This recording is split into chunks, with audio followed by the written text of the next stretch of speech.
পৃথিবীর দীর্ঘতম কক্সবাজার সমুদ্র সৈকতের সান্নিধ্যে এসে প্রতারক চক্রের ফাঁদে পড়ছেন নারীরা। পরিবার পরিজন নিয়ে বেড়াতে আসা নারী পর্যটকের সমুদ্রে নামলে তাদের স্পর্শকাতর ভিডিও ধারণ করছে, ছড়িয়ে দেওয়া হচ্ছে নেট দুনিয়ায়। সিসিএনের অনুসন্ধানে এমন একাধিক ফেসবুক পেজ ও ইউটিউব চ্যানেল শনাক্ত করা গেছে। সেখানে দেখা গেছে সাইবার অপরাধী একাধিক চক্র সমুদ্র স্নানে নেমে নারীদের স্পর্শকাতর ভিডিও ধারণ করে তা ছড়িয়ে দিচ্ছে সামাজিক যোগাযোগ মাধ্যমে। বিনিময়ে ভিউ থেকে কামাই করছেন অর্থ। এটা তো রিয়েলি একটা কনসার্ন, ঠিক আছে, it's a matter of concern. কারণ হচ্ছে যে দেখেন, সবাই এখানে আসে এনজয় করার জন্য। সমুদ্রে যখন আমরা বিশেষ করে নারীরা যখন গোসল করতে নামে, তখনও কিন্তু তারা কিন্তু তাদের ব্রেনটা কিন্তু অটোমেটিক সুইচ হয়ে যাচ্ছে যে না, আমরা এখন এনজয় করব। এই সুযোগে যারা হচ্ছে ভিডিও ধারণ করে ফেসবুক কিংবা ইউটিউবে ছড়িয়ে ভিউ ব্যবসা করছে, এটা সত্যিই ন্যাক্কারজনক ঘটনা এবং আমরা কিন্তু সত্যি এটা নিয়ে টেনশনে থাকি। অ্যাডভেঞ্চার লাইফ 2.0 নামের একটি ইউটিউব আইডিতে ঢুকে দেখা গেছে এই অ্যাকাউন্টটি খোলা হয়েছে 2022 সালে 4 এপ্রিল, যাতে আপলোড করা হয়েছে কক্সবাজার ও কুয়াকাটা সৈকত সহ বিভিন্ন স্থানের নারী পর্যটকের আপত্তিকর ভিডিও, যা গোপনে ধারণ করা হয়েছে। আমি একটু সুইমিং করলাম, আমি মেয়ে বলে কি আমি অনেক কিছু করতে পারবো না? আমাকে কিন্তু সেই সুযোগ সুবিধা দেওয়া দরকার। অ্যাডভেঞ্চার সিকে নামের আরেকটি ইউটিউব চ্যানেলে ঢুকলে দেখা মেলে কক্সবাজার কুয়াকাটা সৈকতের নারী পর্যটকদের স্পর্শকাতর ছবি ও ভিডিও। আবার স্টার আপলোড বিট নামের আরেকটি ফেসবুক পেজেও দেখা মেলে একই চিত্র। এদিকে কক্সবাজারে বেড়াতে আসা পর্যটকেরা বলছেন তারা এখানে আসে একটু বিনোদন আর আনন্দ পাওয়ার জন্য। একে পুঁজি করে এক ধরনের অপরাধমূলক কর্মকাণ্ড করা হচ্ছে। এটি তাদের জন্য বেশ উদ্বেগজনক। তো এই প্রেক্ষাপটটা আসলে গুরুত্ব সহকারে দেখা উচিত যে না, আমরা যারা এই ছবিগুলো তুলছে তাদেরকে চিহ্নিত করে তাদেরকে আসলে আইনের আওতায় আনা উচিত, এটা আমি মনে করি। কারণ হচ্ছে সবাই এখানে আনন্দ করার জন্য আসে, উৎসব করার জন্য আসে।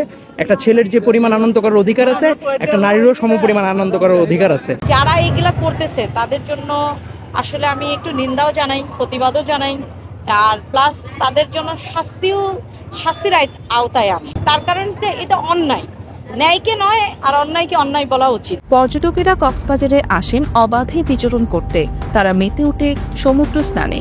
এর মধ্যে যদি কোনো দুষ্টচক্র গোপনে ভিডিও ধারণ করে বিকৃতভাবে ছড়িয়ে দেয়, তাহলে এর মারাত্মক প্রভাব পড়বে এখানকার পর্যটন খাতে। এমনটি বলছেন কক্সবাজার ট্যুরিস্ট ক্লাবের চেয়ারম্যান রেজাউল করিম রেজা। এটা আসলে খুবই দুঃখজনক। এখানে পর্যটকরা অবাধে যায়, যার মতো করে বিচরণ করবে। কেউ কোনো দুষ্টচক্র দুরভিসন্ধিমূলকভাবে উদ্দেশ্যমূলকভাবে এ ধরনের ভিডিও করে থাকে, তাহলে এটা খুবই দুঃখজনক। আমাদের পর্যটন শিল্পের জন্য এটা খুবই একটি হতাশা।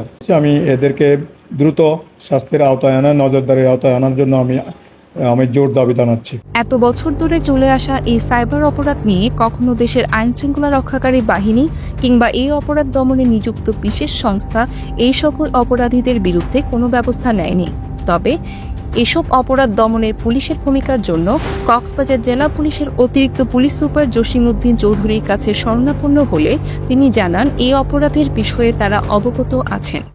একটি চক্র ভিডিও ধারণ করে গোসলের বা সমুদ্রের গোসলরত অবস্থায় যে ভিডিও ধারণ করে বিভিন্ন নামে একটা পেজ খুলে সেখানে ছড়িয়ে দিচ্ছে এবং এখানে ভিউ ফলোয়ার দিয়ে তারা ইনকাম করছে।